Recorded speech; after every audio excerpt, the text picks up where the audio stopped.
I apologize for the way I look right now. My eyes are puffy. I'm not really having the best day. Super stressed.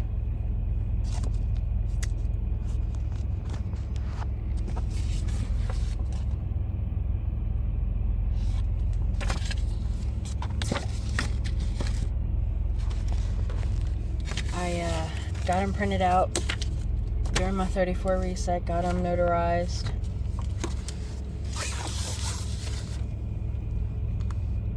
I'm a little beside myself right now.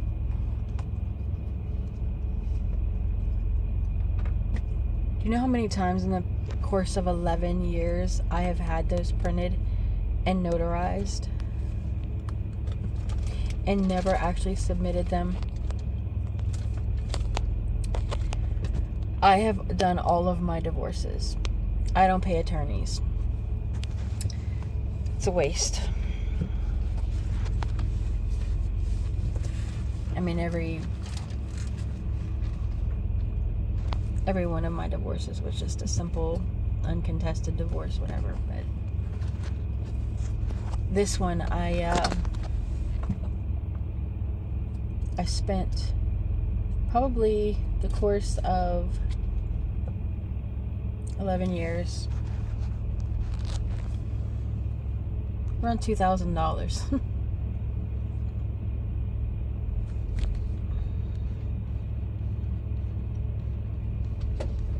And I had hired 2 separate online divorce services. Don't ever do that. It's a waste of money. I mean, they're legit, but they're gonna like bleed you of as much money as possible. It's absolute BS.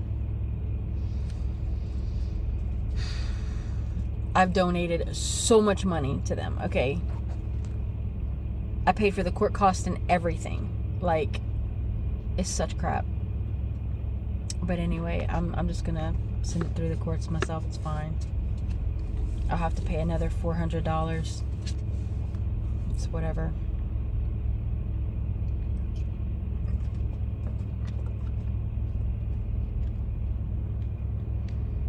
I can honestly say that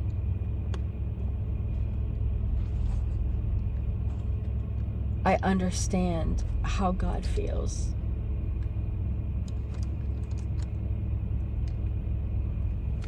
To chase after a person for so long, and all you do is show them love and devotion, and that all you want is for them to love you back because they said they would, because they said they did, and you wait and you wait and you wait and you wait and you drag out the divorce as long as you possibly can, in hopes that if you just give them enough time,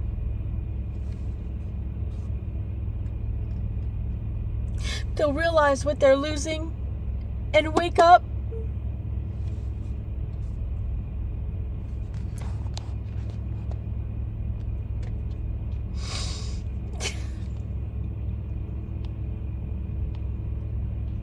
I am in such disbelief right now.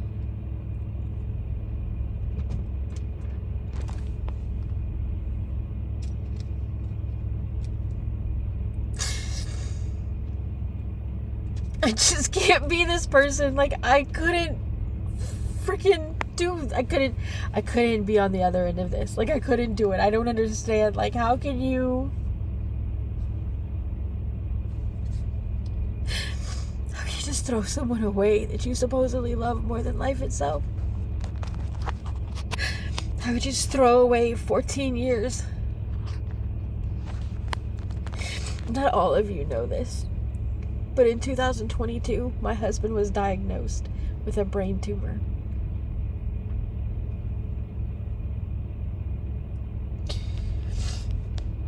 We were separated for like 6 months before April of 2022. And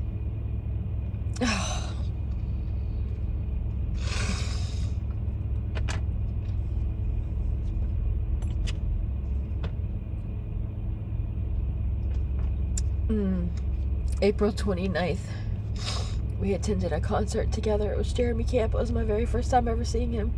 That's a whole nother story I'll tell you one day. I think I might have said it already in one of my videos, or maybe not. Anyway, we decided that we were going to work it out for the millionth time. And we had an amazing weekend together in Mobile, Alabama. And then he went back on the road for a month. And then when he came back the following month,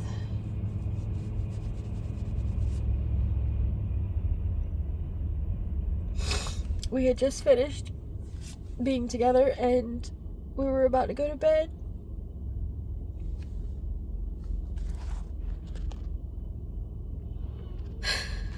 I haven't told this story since the beginning of it because I had to repeat it so many freaking times for every freaking doctor, every freaking nurse. Probably about 20 different times I had to relive this moment.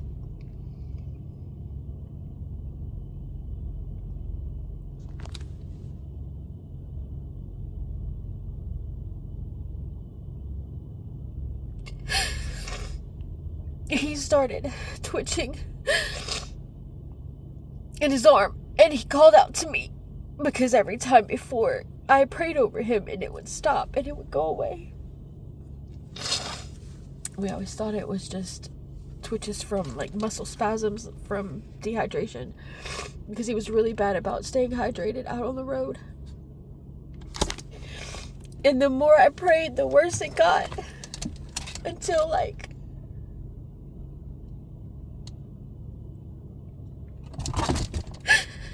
his whole body started convulsing. And he cried out to me.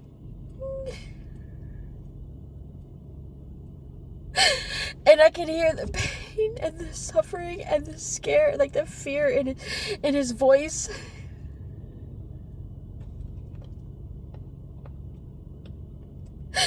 And I told him, I said, cry out to Jesus. And he couldn't get it out.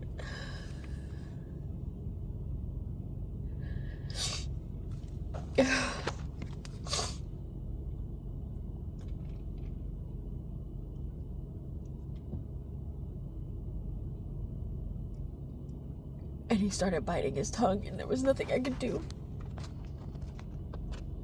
And I remember just praying, please, God, don't let him bite his tongue off. And I was just crying out to Jesus over and over again, just crying out to Jesus. And he just kept getting worse.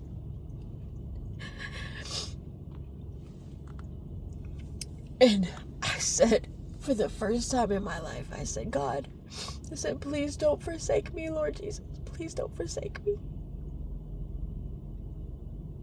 I've never, ever, ever prayed that prayer. And I've never prayed that prayer since.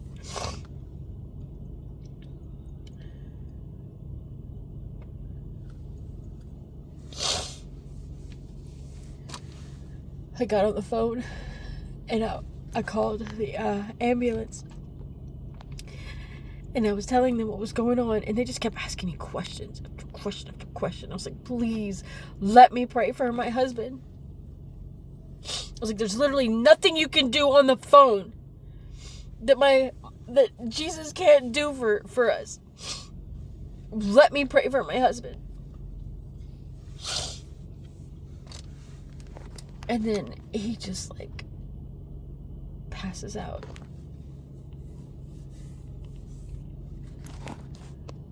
And starts snoring. And I'm like, I know this dude ain't asleep after what just happened. I literally thought he was dying. I thought that was it. And part of me was glad it happened because I just knew. I said, this is the breakthrough we need. This is what's gonna wake him up and see just how much I love him. bed that night.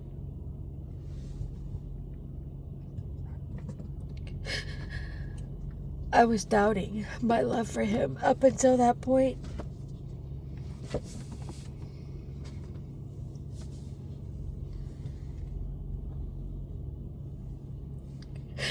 And I always had one foot out the door up until that point.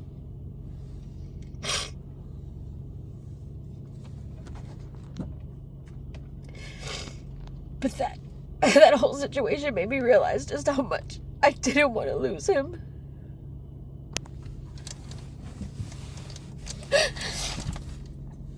And so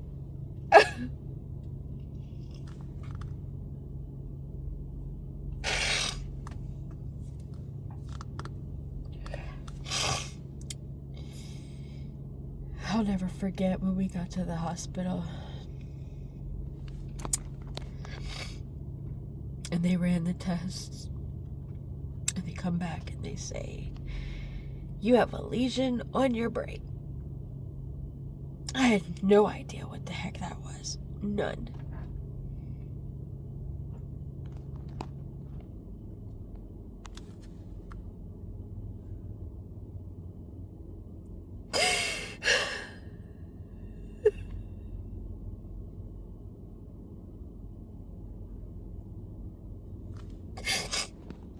And when I looked it up, it's not gonna work.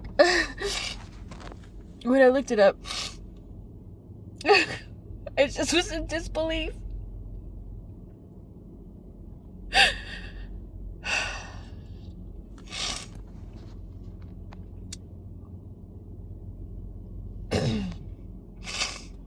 I prayed so hard that God would just let the doctors remove the whole thing and this be done with.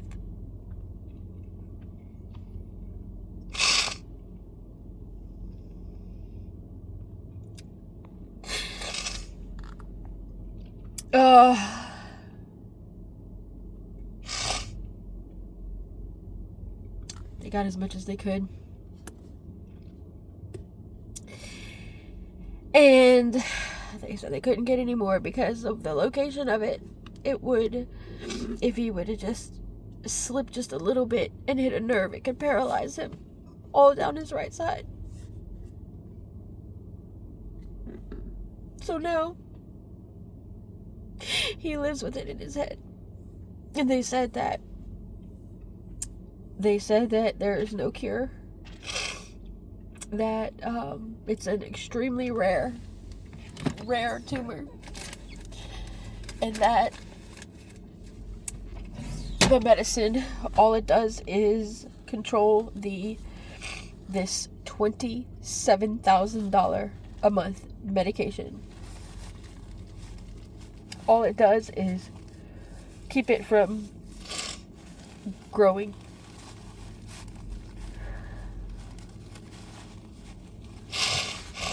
It did shrink it the initial 3 or 6 months, I think. It shrank it down to 75%. 75% shrunk, whatever. It shrunk at 75%. So the last 25% is still there. And it's the same size, so say.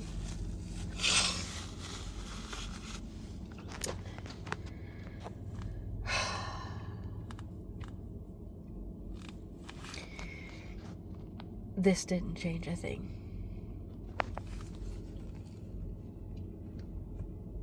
It did for a little while. And then he got comfortable again. And I was left with a choice. Leave a man that has brain cancer, or stay and get destroyed myself.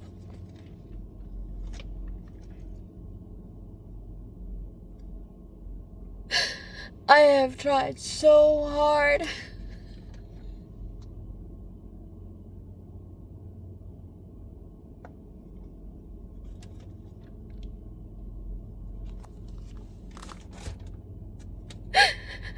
I have done everything that I can to get through to him. I can't make him love me. I can't make him want me. He says he does. But his actions are the complete and total opposite. And it's like I told him, it's not even the fact of how you have treated me all these years. It's the fact that you do nothing to fix it. Like, the whole reason is because of past trauma. He's never healed. He's never healed from his childhood trauma. He's never healed from his previous marriage trauma. He's never faced it.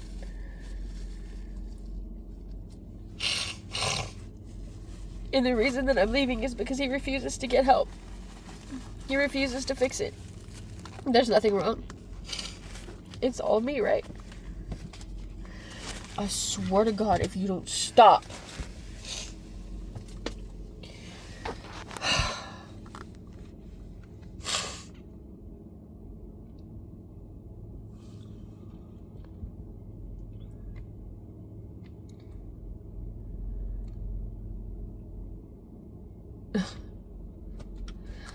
I even gave him a forewarning that I was filing the papers a month ago.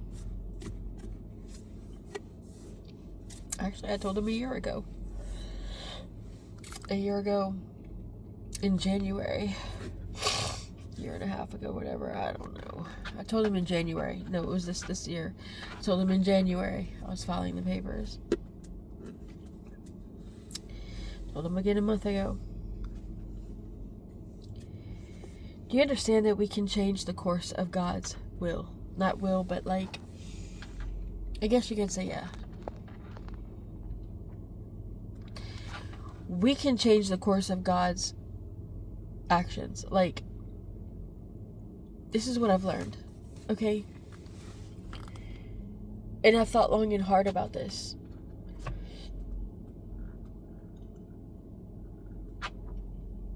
God changed his mind in the Bible several times. People want to say that he didn't, but he did. Based upon our actions is what determines his actions. God created it to where we are involved in the process. If it was just God and like he had his mind made up, then prayer wouldn't matter. Our actions wouldn't change anything. We determine the course of our lives. We have free will.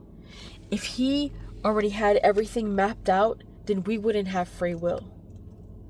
We have a choice to make. And I don't know exactly how it all works because I'm not God. But I know that based upon what we do is how he responds.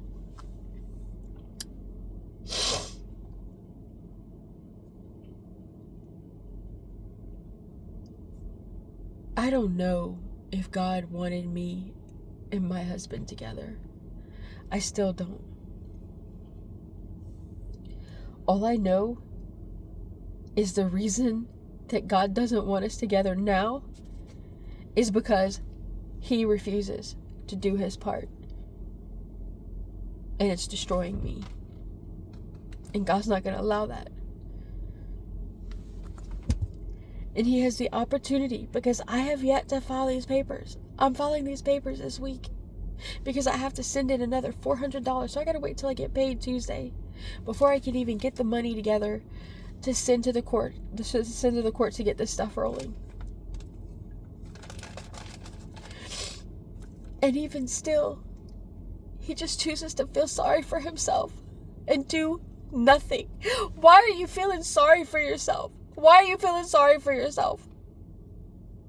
You did this. You did this. You had it all at your fingertips. You had it all right there. And you threw it away.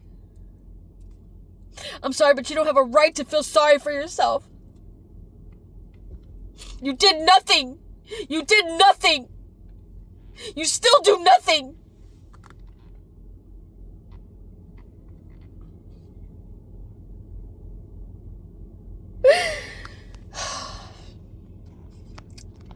So, anyway, people want to congratulate me I don't know, maybe I'll celebrate one day, but right now this sucks really bad.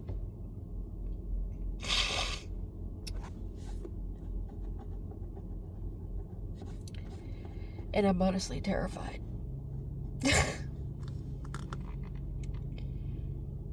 I guess this is another reason why I was on the fence for so long. When you're on the fence as a lukewarm Christian, you don't have to take accountability for your life. You can just stay in limbo, right? You don't have to decide one way or the other. You don't have to take responsibility for your actions. You can live however you want. Well, that's where I was with this divorce. I knew if I just stayed on the fence and didn't decide one way or the other, that I wouldn't have to take accountability. If I decided I wanted to be with Greg, I could be with Greg. If I decided I didn't want to, I wouldn't.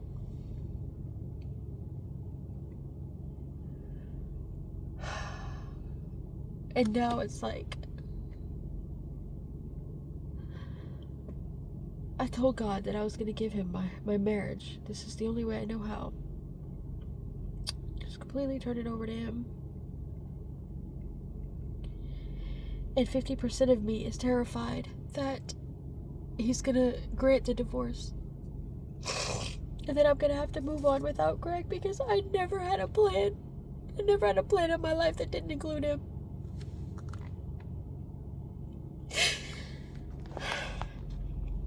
And I'm gonna really have to let go. I've let go, but like, there's still a strand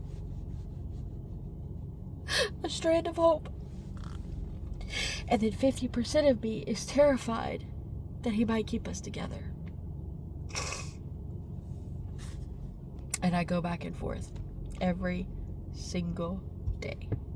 That's why I have to do this, because this is the only way I'm gonna know for sure where God's will is for this.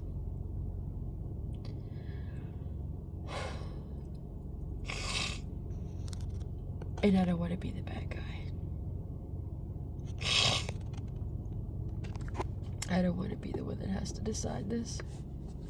Which I'm not, because this is not my will. This is not my will. None of this is my will. This is Greg and God's will. Because this is not my will.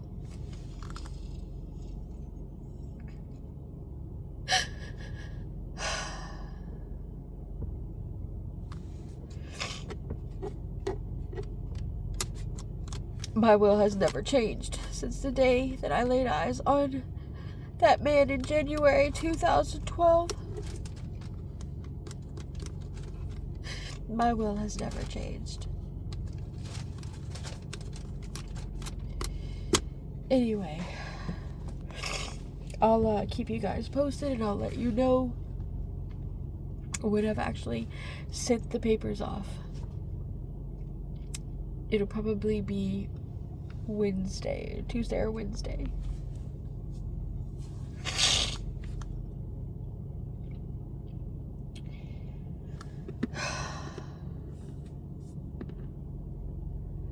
I will ask y'all this. Please pray for him.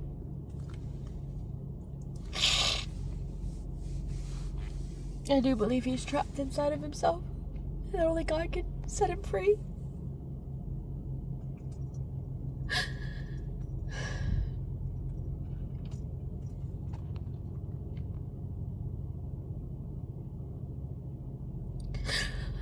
I just love him so much. This hurts so bad.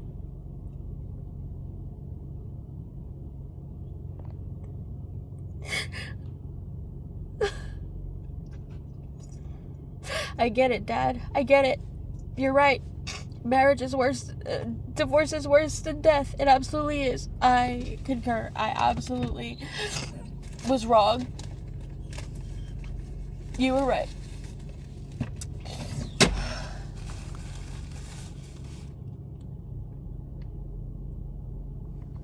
I've dealt with lots of death in my life. Lots. Nothing has ever hurt this much. So I'm gonna tell you guys, if you have a spouse that is good to you, and that takes care of you and that loves you, you better treat them like royalty and hang on to them for dear life. Because people like me would give anything, almost anything, to have what you have. So if you're out there taking it for granted, I'm extremely pissed off at you right now. And I'm extremely offended by that.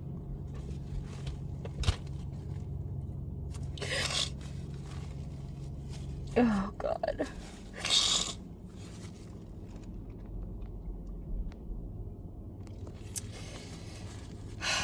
I would love to have someone like me to share life with. But because I don't believe that it's out there for me, I don't want it. It's a survival tactic. I'm the type of person that hopes for the best, but prepares for the worst. I hope God has someone for me. And if he does, I will rejoice 1,000 times over. But I'm not counting on it. It's just not one thing. That's just one thing that I just don't. I'm always the one that got away. I'm always the one that got away. Always. Always, always, always. I'm the lesson for everybody. And, yeah, so.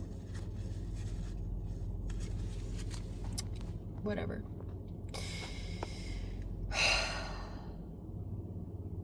This is all too real for me.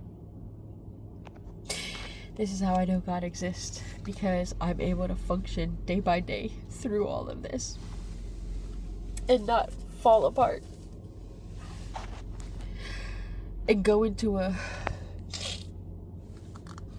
have to be put in a straitjacket because I'm rocking back and forth in the corner in a fetal position.